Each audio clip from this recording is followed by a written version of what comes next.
My name is Felix Valencia. In this program, I'll be introducing what's known as stalemate. Now, this is designed to help understand what to let go, what not to let go in a standoff situation. I'm going to have Matthew come in.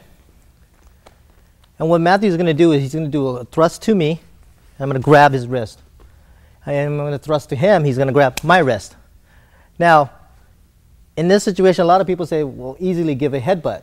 So Matthew will give me a headbutt, and I go palm up. He'll run into my knife. If he does a knee, palm down, run into my blade.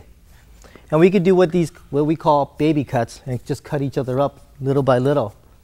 But I want to go and now introduce you about a series of techniques and which one will you favor and which one is leverage against a 300-pound man with a solid grip. And there's going to be certain things that you could pull off and explode into and be the dominant person on this. So Matthew, again, 1, 2, and we're going to do what is known as a slap and thrust. What I'm going to do, the moment we touch, I'm going to step out, triangle with my footwork. I'm going to slap and thrust. By doing this, I got to my farthest range and still was able to stab him right in his ribs without him being able to counter me. Now what I'm going to do is turn it around and give it from another angle.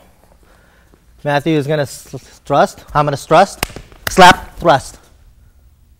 And for him to come after me, he's got to turn, and I could anticipate his cut from there.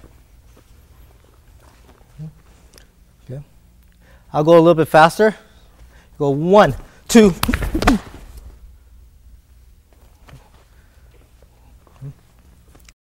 Now some of the do's and don'ts in these techniques is once you go 1, 2, if you've got a man that has a big hands, big grip, the hardest grip, and you kind of just can't do it, well, there's other ways of doing this.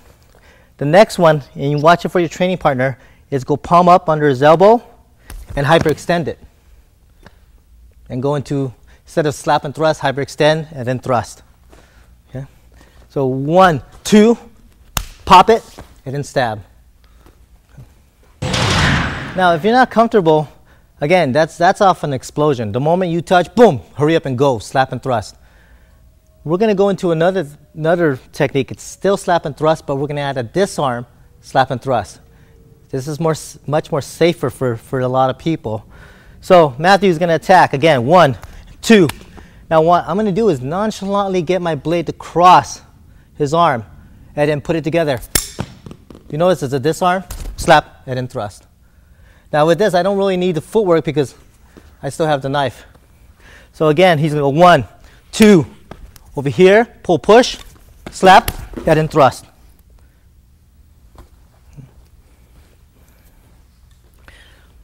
Now, I'm going to bring it around and show it from another angle. He's going to thrust. 1, I'm going to thrust. 2.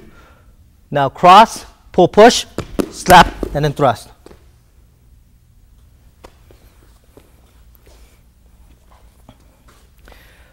Some of the do's and don'ts on this is, from here, if you grab the wrist, don't grab forearm wrist.